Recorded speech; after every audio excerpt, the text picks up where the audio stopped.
over a cop that didn't have shit to do with it. That motherfucking cop didn't kill your kid. Fuck the police coming straight from the underground. A young nigga got it bad cause I'm brown. And not the other color, so police think they have the authority to kill a minority. The history of policing is a lot more nuanced than opinionated rants and anecdotal stories. Let's talk about facts, because the truth has been hidden for too long. Policing in America didn't start with protect and serve.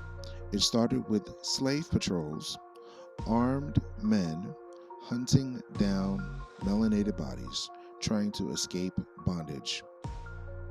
Next, we have militias, convict leasing, false convictions, decades of planting smugs, brutality swept under the rug, and guess what? Almost no punishment. Tamir Rice, Sandra Bland, George Floyd, civilians being deleted, innocents being caged, all while the system smiles and stamps it legal. Here are 50 things that have given me white fatigue, and the list could go on, but here are just 50.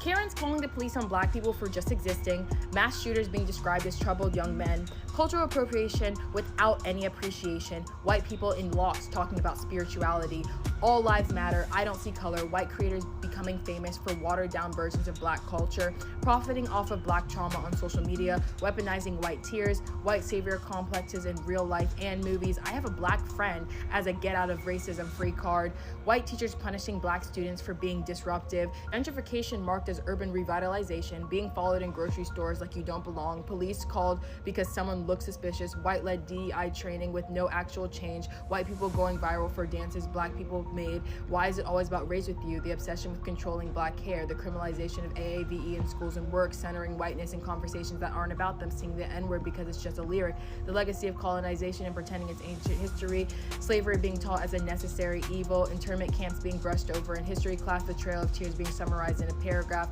mass incarceration of black and brown people, Confederate flags being called heritage, get over it was a long time ago, white people crying in HR and getting people fired, white tears when equity feels like a loss of power, denying white privilege when benefiting from it, whitewash media stories, white-run nonprofits helping black communities while not listening, demanding emotional labor while doing none themselves, wearing blackface as a joke, screaming reverse racism like it's real, appropriating AAVE, using it wrong, watching black playing like it's a Netflix genre, MLK quotes using to shame black protests, demanding calm from oppressed people while being violent, policing tone instead of hearing truth, stolen land turned into suburbs and golf courses, white men running diversity campaigns, asking can I touch your hair like it's normal, white people calling things ghetto while profiting from the aesthetic, voting for oppression and acting shocked by the results when everyone fucking told you so, posting black squares thinking that that's activism, not all white people when no one gaffs, and thinking black fatigue is about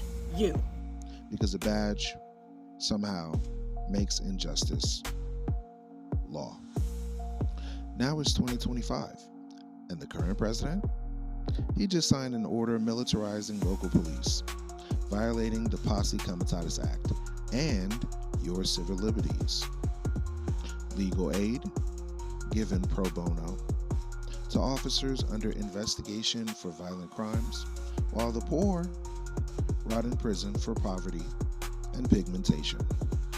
Mass incarceration targets the same communities over and over and over, but others, they walk away with clean records and cleaner hands. This isn't about law and order. It's selective control. It's a war on truth, dignity, and our people. This is the Forefront Radio. We expose the system.